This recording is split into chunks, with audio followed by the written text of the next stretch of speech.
One of the games on this list quietly invented a genre that's now worth billions. Another one was made by Game Freak. Yes, that Game Freak, right before they created Pokémon. And almost nobody played either of them. These are 10 Sega Genesis games that history forgot, counting down to the one that changed everything.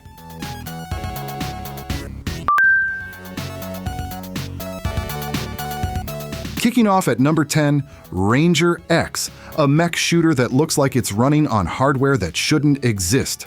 In 1993, developer Go Entertainment pulled off lighting effects and multi-layer parallax that the Genesis wasn't supposed to be capable of. Reviewers at the time genuinely asked how it was done. You pilot a giant robot with a detachable bike sidekick, juggling altitude, weapons, and energy that only recharges in sunlight. It reviewed well. It sold terribly. And its developer never got a second chance on the platform. If you want to see a console being pushed to its absolute limit, this is the game.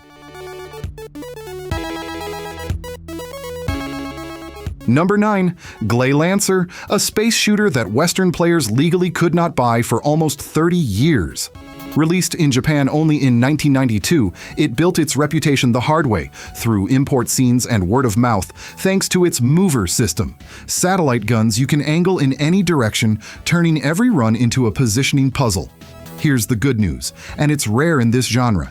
It finally got an official worldwide re-release on modern consoles. So this is that unicorn, a hidden gem you can actually play tonight legally for a few bucks. No excuses on this one.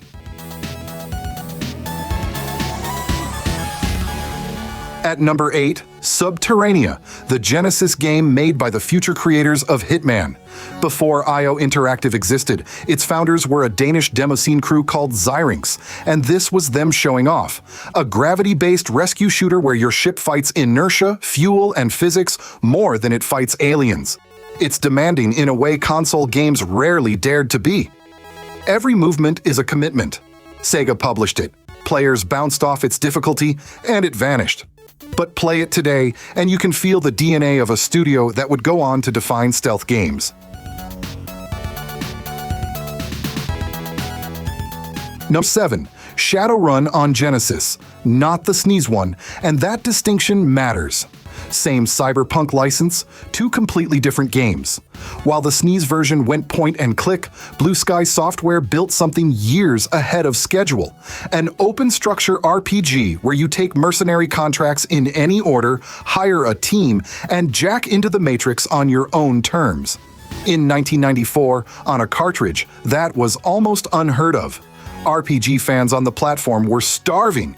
This delivered a full cyberpunk sandbox, and it still landed in bargain bins. Today, it reads like a prototype for the immersive sims we praise now. At 6, Beyond Oasis, an action RPG with a soundtrack pedigree most games can only dream of. It comes from Ancient, the studio of Yuzo Koshiro, the composer behind Streets of Rage. The game itself is a gorgeous, animation-heavy adventure where you summon 4 elemental spirits from water, fire, shadow, and plants to solve combat and puzzles alike. It was Sega's answer to the top-down adventure genre, released at the exact moment everyone had stopped looking at the Genesis.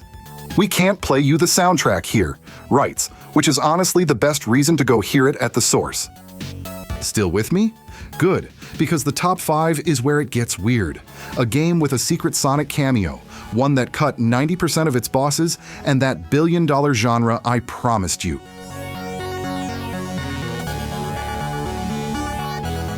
Number 5, Crusader of Centy, the adventure game where Sonic the Hedgehog shows up as a cameo in someone else's game, which basically never happened.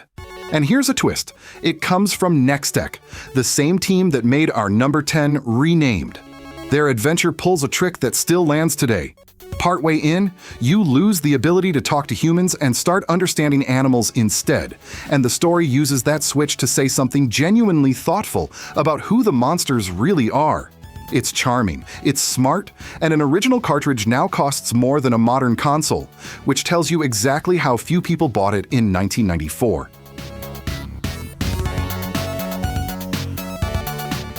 At 4, MUSHA, the shooter that collectors guard like treasure.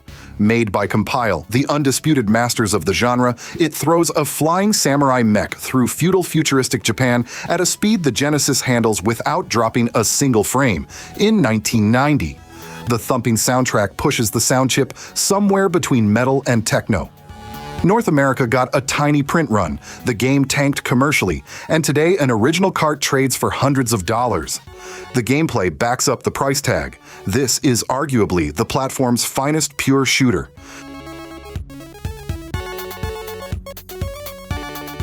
Number 3.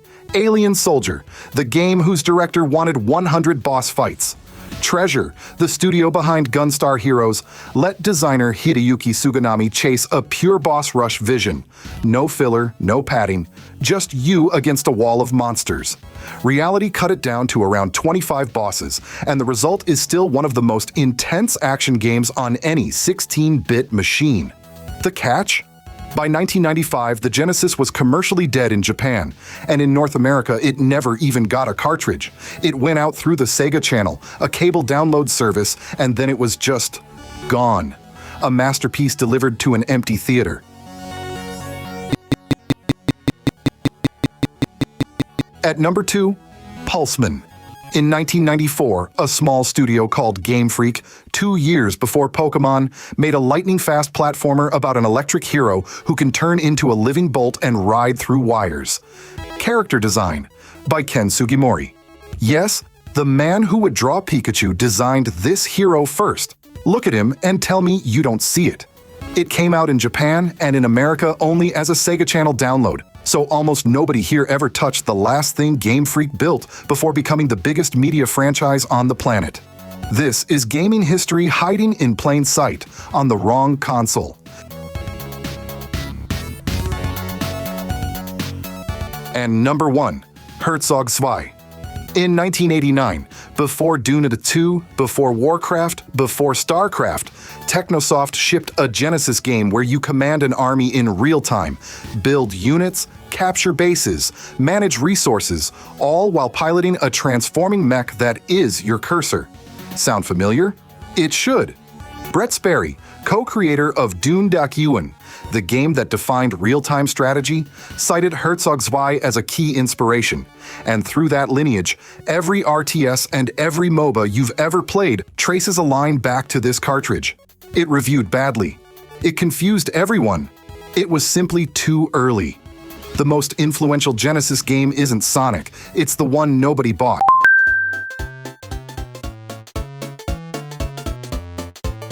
Seven, Ninja Gaiden on the Master System, a game that exists because Sega refused to let the console die quietly. By 1992, the machine was finished in Japan and America, but thriving in Europe and Brazil, so Sega kept commissioning games. This one, from developer Sims under Tecmo license, is a wall-jumping, shuriken-throwing platformer that holds its own against its famous NS cousins. Ryu bounces between walls here, years before the 3D games made that standard. And it's a completely original adventure, not a port.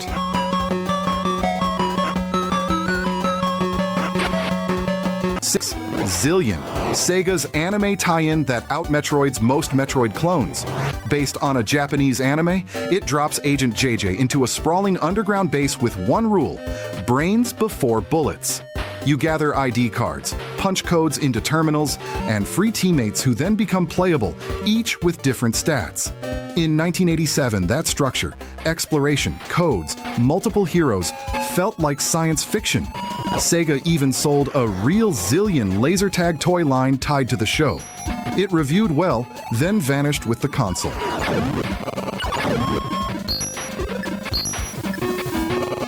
Top 5, where the Master System stops copying and starts fighting back, with Sega's own Castlevania, its samurai epic, and its lost Zelda still to come. 5. Power Strike, Compile, because on 8-bit Sega hardware they were untouchable. This is the first Aleste game, the series that later became MUSHA on the Genesis. It looks unremarkable in screenshots. In motion, it's absurd. Dozens of enemies, multi-layered fire, and huge bosses at a speed the Master System has no business sustaining. Barely a flicker. Europe got a normal release. America got it mail order only, so you had to post a letter to buy one of the platform's best shooters.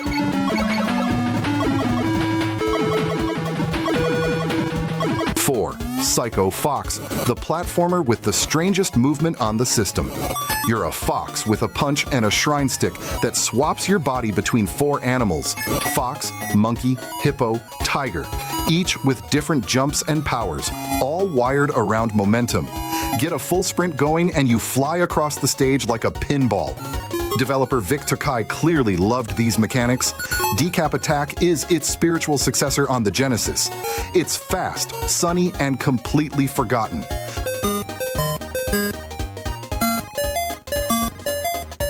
3. Master of Darkness. This game is the game everyone calls Sega's Castlevania, and the comparison is earned.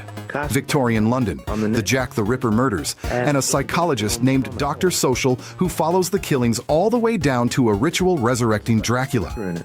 You climb clock towers and misty graveyards, fighting with canes and daggers instead of whips. It's Sims again, the same team as number 7, moody, precise, generous.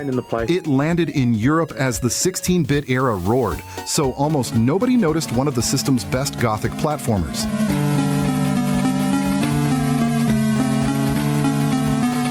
2. Kenseiden, Sega's samurai nightmare. You're Hayato, crossing 16th century Japan through fog, pagodas, and demon-infested caves, collecting scrolls province by province on a map that lets you pick your own route, all to stop a possessed Oda Nobunaga. The art is the star. Huge sprites, heavy atmosphere, bosses pulled straight from folklore paintings. It's hard in the old, deliberate way where every swing matters. Nothing on the NES that year looked like this, and retro critics have spent 30 years admitting how good it is.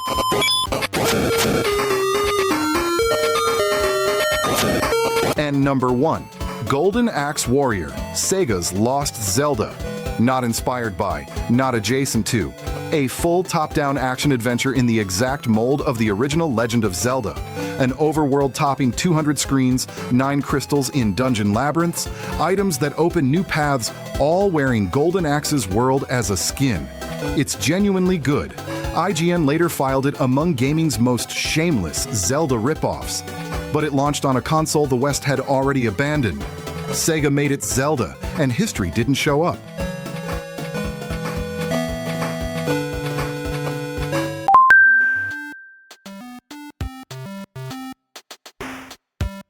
Number 6, Skyblazer, a Super Nintendo platformer published by Sony. Yes, that's Sony in 1994, still months from launching the PlayStation and happy to make Nintendo games.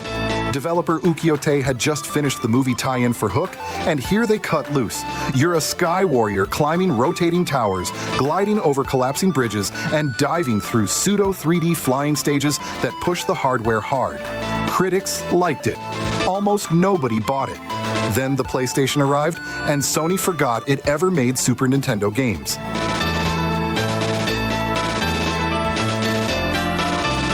Number 5. Pocky and Rocky, where a young shrine maiden and a raccoon dog battle an army of Japanese ghosts. It's a sequel to Kiki Kai Kai, a 1986 Taito arcade game, but Taito handed the license to a small studio called Natsume, who made it one of the best co-op games on the system. 2 players top-down, dodging yokai with paper charms and tail swipes, and you can slide into your partner to fling them across the screen like a projectile. Adorable to look at, merciless to play.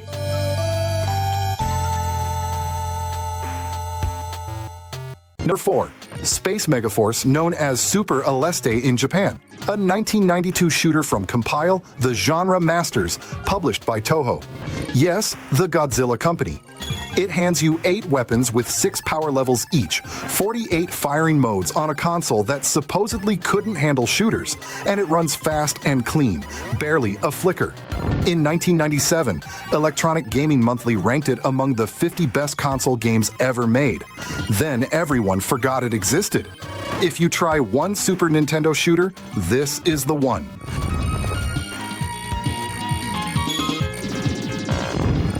The top 3 is where it gets strange. A hero who fights by hurling his own arms and legs, a rescue mission whose only enemy is fire, and a Capcom game that sold worse than nothing. Number 3, Plok, the platformer whose hero attacks by throwing his own arms and legs. It began in the late 80s as a self-funded arcade project called Flea Pit, built by two British brothers, Steve and John Pickford, who refused to let it die and finally shipped it on Super Nintendo in 1993. It hides one of the great soundtracks of the 16-bit era, written by the Fallen Brothers. The composer of Donkey Kong Country cites them as an inspiration. 3 publishers, 3 regions, and it flopped in every one.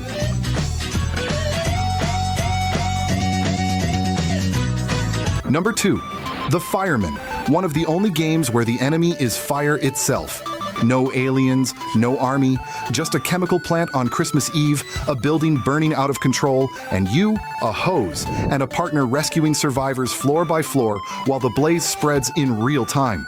It came from Human Entertainment, the studio that later made the Clock Tower horror series, and you feel that tension in every corridor. Japan got it in 1994, Europe in English a year later. America never got it.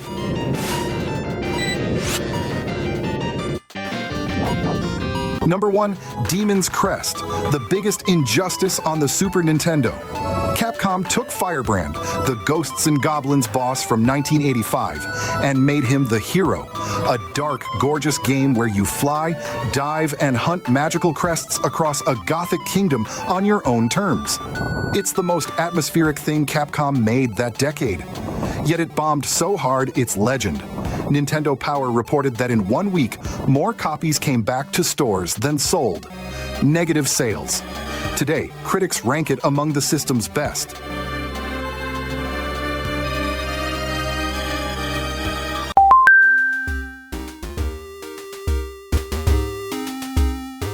Number 8, Batman Return of the Joker on the original Game Boy. And no, this is not the NES game shrunk onto a smaller screen. Sunsoft, the studio behind the legendary 1989 Batman on NES, built a completely separate platformer for the handheld in 1992, wall jumps, close-range brawling, and some of the moodiest black and white sprite work on the system. Most licensed games of this era were shovelware with a logo. This one still lands on critics' lists of the most underrated Game Boy games.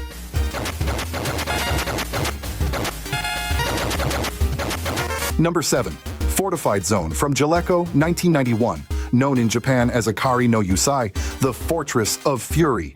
It's a top-down commando raid through a military base, and the whole game turns on one smart idea. You swap between 2 mercenaries at any moment. Masato carries the heavy weapons but can't jump a single trap. Mizuki can jump, but she's stuck with a basic gun. So every room quietly asks the same question: who goes in first? Tight, fast, and almost nobody remembers it.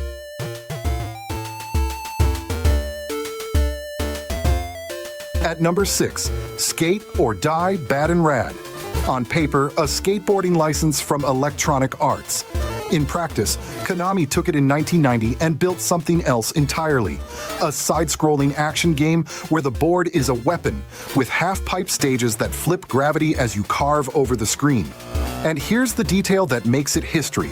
It was programmed by Toru Hagahara, the man who would go on to direct Castlevania Rondo of Blood. A throwaway license, handled like a Konami classic.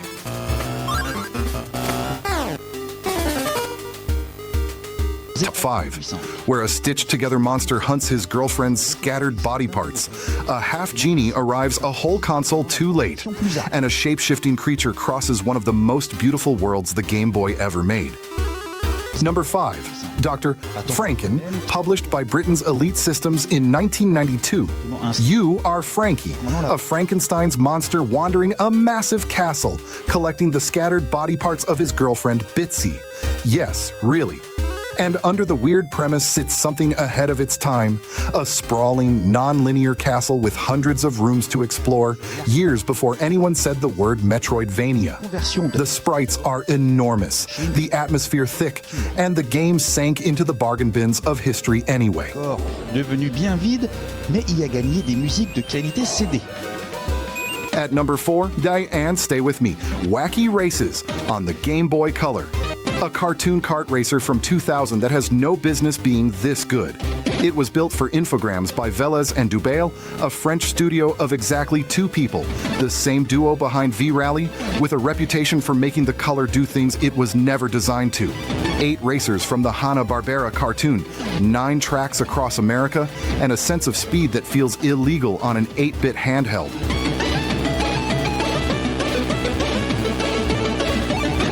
Number 3, Ghostbusters II. Wait, come back! This 1990 movie tie-in was developed by HAL Laboratory, the studio that would create Kirby less than 2 years later, and whose future president, Satoru Iwata, would one day run Nintendo itself. You lead a 2-man team through the movie's New York, and here's the clever part. Your partner trails behind carrying the ghost trap while you sweep the room with the proton pack. It's a co-op idea folded into a single player, and it still feels smart today.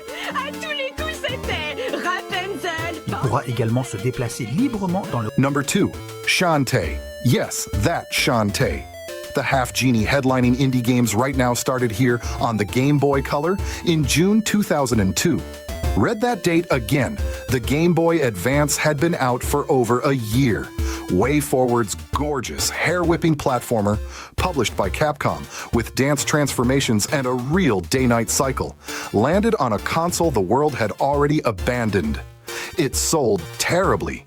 Original cartridges now trade for hundreds of dollars, and the series it launched is still releasing games 2 decades later.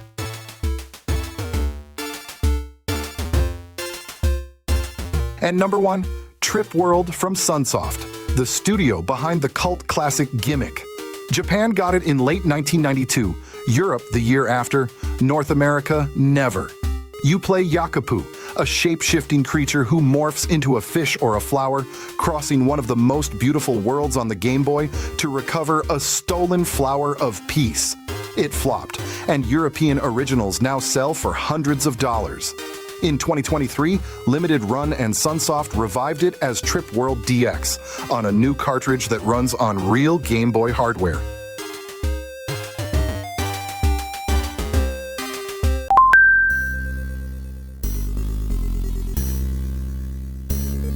Number 8, Wetrix, a puzzle game about water. Pieces fall, but instead of clearing lines, you raise walls and lakes on a floating landscape, then drop fireballs to boil it all off for points. It came from the Pickford brothers, British veterans who'd been coding since the 80s. Ocean published it in 1998, buried it under bigger names, and it sank. Puzzle fans still swear by it, and they're right.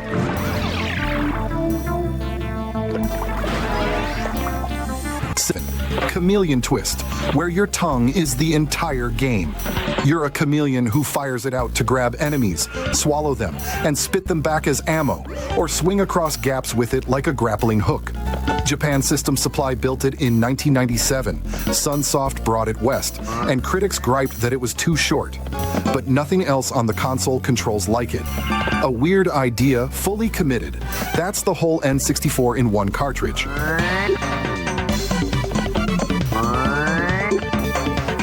6, Bomberman Hero, the one fans got angry about. Hudson cut multiplayer entirely. No battle mode, no couch chaos, just a solo platformer where Bomberman jumps. Heresy in 1998, and reviewers punished it.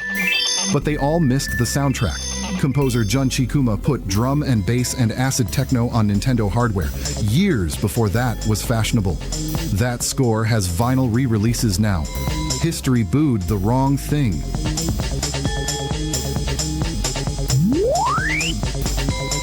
5, Snowboard Kids, a kart racer that swapped karts for snowboards.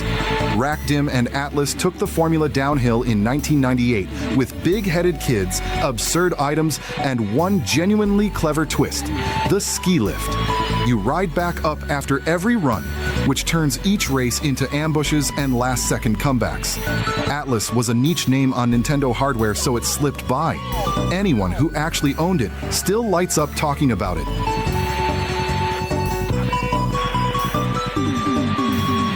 Top 4, where the N64's bold experiments came from the studios nobody was watching. 4, Body Harvest, an open world on the N64 in 1998 from the studio that made Grand Theft Auto. You fight an alien harvest across huge free-roaming levels, on foot, or in any vehicle you can climb into. Nintendo backed it, then walked away over the violent tone. Gremlin and Midway finished it.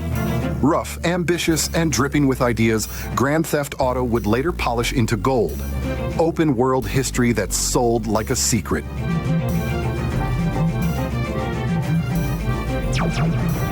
Three, Mystical Ninja, starring Goemon.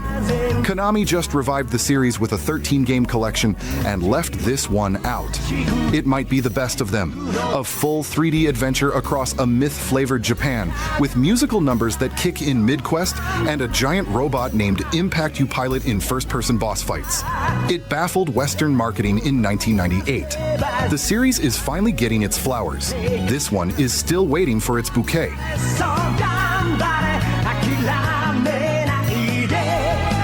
2. Beetle Adventure Racing. On paper, a licensed game about the new Volkswagen Beetle, the least exciting pitch of 1999. In practice, Paradigm Entertainment built some of the best racing tracks of the whole generation. Enormous courses stuffed with shortcuts and hidden routes, volcano islands, desert tombs, spooky woods. Reviews glowed, and players who had it still rank its track design above the big names. A licensed car game outclassing the classics, and almost nobody gave it a chance. Get ready. And number 1, Mischief Makers, the only N64 treasure game ever released in the West, published there by Nintendo itself. Treasure never made a normal game, and this one stars a robot maid who solves everything by grabbing and shaking it. Shake the scenery. Shake enemies. Shake bosses until treasure falls out.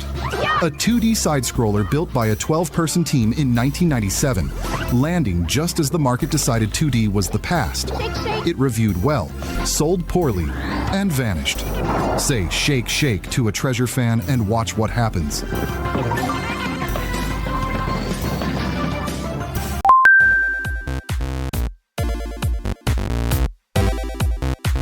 Kicking off at number 6, Fighters Megamix, the crossover Sega never repeated.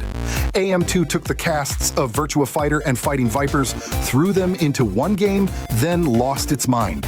You can unlock the Daytona USA race car, a cartoon bear, a green bean in a sombrero, and a palm tree, playable only after 84 hours. Under the joke sits AM2's best fighting engine, tuned and generous. It was a Saturn exclusive in the West, arriving exactly when the world had stopped paying attention.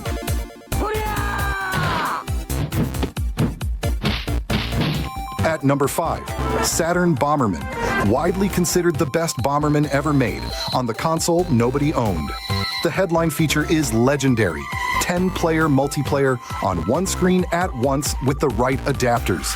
10. The chaos is indescribable. It also packs a proper story mode with dinosaurs to ride and some of the chunkiest, most charming sprites of the 32-bit era. Bomberman appeared on practically every machine ever built, and the definitive version is stranded on the Saturn.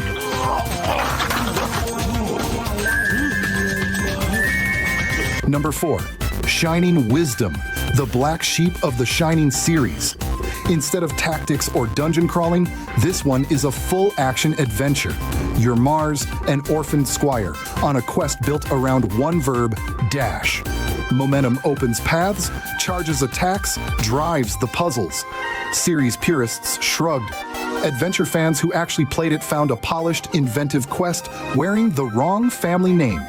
It reached America thanks to working designs and their famously liberal rewrites, and stayed exactly as niche as everything else here, loved by few, owned by fewer.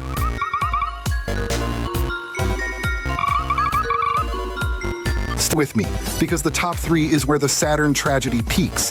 A strategy epic that fields 200 troops at once, Sonic Team's lost gem, and the most valuable RPG Sega ever printed. At number 3, Dragon Force, the strategy game that makes armies feel like armies. Most tactics games of the era shuffled 5 little soldiers around a grid. Dragon Force puts up to 200 troops on screen, clashing in real time while you command generals, manage kingdoms, and swallow a continent one castle at a time. Working Designs brought it west with its usual lavish care, and critics loved it, but the tiny Saturn install base kept it a secret anyway. The fans who found it never let go. Number 2.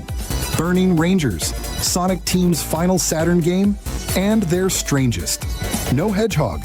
Instead, a squad of futuristic firefighters diving into burning space stations to pull civilians out alive. It's part action game, part rescue mission, with a voice navigation system that talks you through smoke-filled corridors. In 1998, it was one of the last 5 Saturn games ever released in North America. The console was being buried as it shipped. It has everything a cult classic needs, and it's been all but forgotten.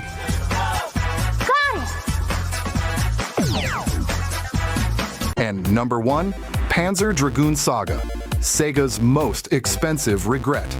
Team Andromeda turned their rail shooter series into a full RPG, a dying world, a lone hunter bonded to a dragon that evolves in real time, and a battle system built on positioning that still feels modern.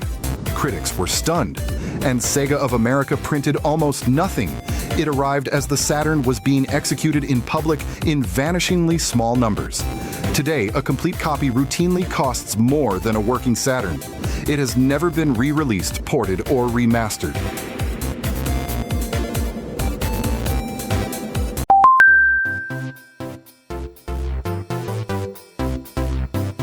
Number 8. Roscoe McQueen Firefighter Extreme, a fully 3D action game set in a single skyscraper you explore floor by floor. In 1997, a small British team, Slippery Snake Studios, built an arcade adventure around one job: getting people out of burning buildings before everything collapses. The fire spreads, the clock runs, and the game treats each rescue like a boss fight. Sony published it in Europe, and Psygnosis carried it to America a year later. Then it slipped through the cracks. 30 years on, big-budget firefighting games are still a genre of one.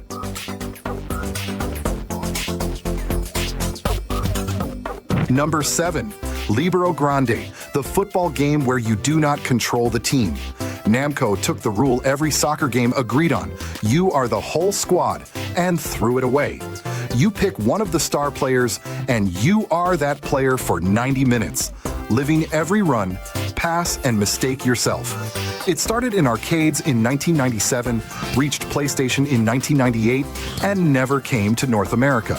As FIFA and Pro Evo locked down the genre, this was the weird third path almost nobody took.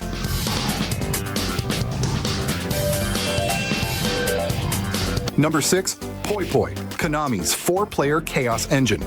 The rules fit in one sentence: grab whatever the arena gives you, rocks, logs, blocks of ice, even the other players, and throw it in someone's face. Plug in a multi-tap, add 3 friends, and it becomes the kind of screaming party game the PlayStation supposedly didn't do. Win matches, earn prize money, buy better gear, repeat. Konami shipped it in 1997, gave it one sequel, and quietly moved on. Today, couch battle games are a whole industry. This one got nothing. Ready, go! At number 5. Rapid Reload, the Run and Gun America refused. Made by Media.Vision in 1995, the studio that created Wild Arms right after, it's pure arcade adrenaline. 2 gunslingers, 4 weapons, a grappling hook, and bosses stacked wall to wall. Japan got it, Europe got it, and America got nothing, reportedly because Sony's US branch had a policy against releasing 2D games on its shiny new 3D console. A game blocked not for its content, but for having the wrong number of dimensions. It's one of the earliest PlayStation releases.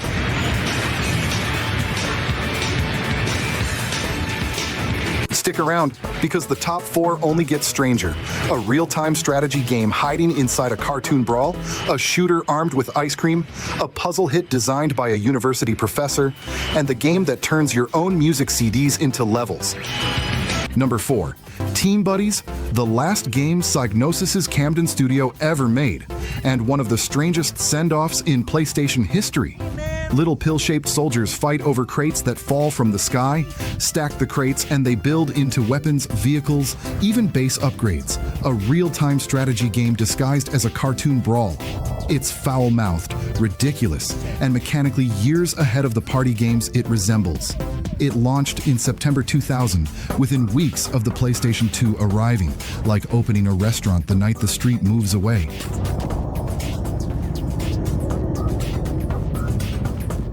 At number 3, Harmful Park, a shooter where you fight a theme park with ice cream. A tiny studio called Sky Think System released it in Japan in February 1997, a pastel side-scroller where the weapons are jelly beans and ice cream scoops, and the enemies include gorillas and inflatable dinosaurs. It was the studio's third game, and its last. It never left Japan, and the print run was small, so today original copies trade for serious collector money, and Eurogamer once listed it among gaming's most valuable treasures.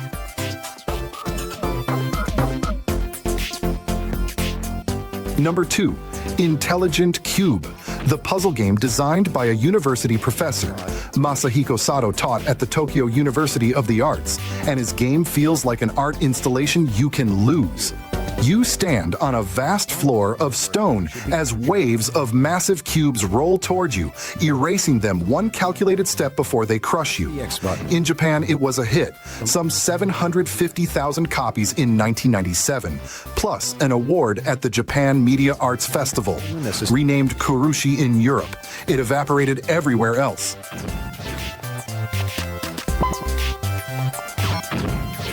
And number 1, Vib Ribbon. In 1999, Masaya Matsura, the creator of Parappa the Rapper, shipped a rhythm game drawn entirely in white vector lines. A wireframe rabbit named Vibri walks a ribbon that twists into obstacles pulsing with the music. And here's the trick nobody else dared.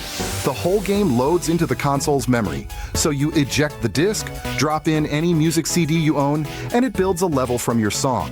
Sony released it in Japan and Europe. America waited until a 2014 re-release. So which PS1 deep cut did I miss, and which one belongs in Part 2?